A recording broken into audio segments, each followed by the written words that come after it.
Uzvavari ndivo shamwari dzandaitemba dzandaivimba nadzo. Iwe Thills vanomukira pateni kana ndachazadza nematemba waona vasati vanemerura vakandibhilivhisa kuita sevanondideve vasingandifarire. Kondaizivei ndizvo zvavandirongera mwoyo yavo yakaipava nhasi ndazozviona ndive nhema ndive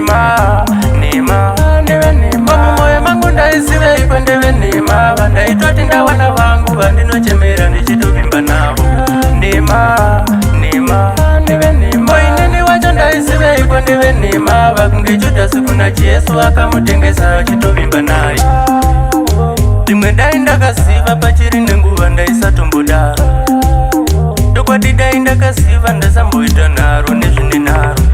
Pane moyo wakaipa umukwanise wenyama umukwanise chavanoda kusiya waparara umukwanise mutema umukwanise nhema ndive nhema mumwoyo mangu ndaizivei kwendive nhema vandaitoti ndawana vangu vandinochemera ndichitovimba navo ndive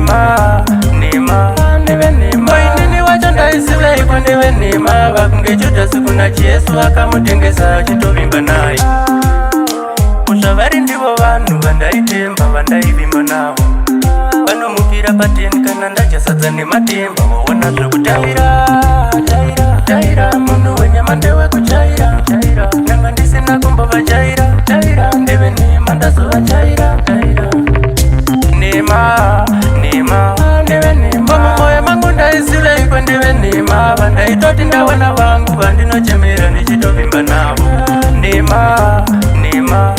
nhema inini wacho ndaizivei kwendive nhema vakunge Judhasi kuna Jesu akamutengesa achitovimba naye. Rimwe dai ndakaziva pachiri nenguva ndaisatomboda dokwadi dai ndakaziva ndasamboita nharo nezvine nharo.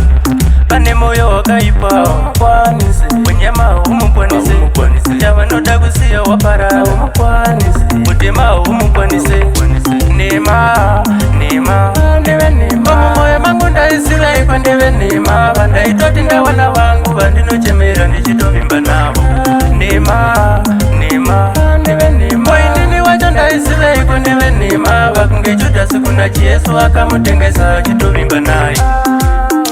Uzvavari ndivo vanhu vandaitemba vandaivimba navo vanomukira pateni kana ndachazadza nematemba waona zvekutaira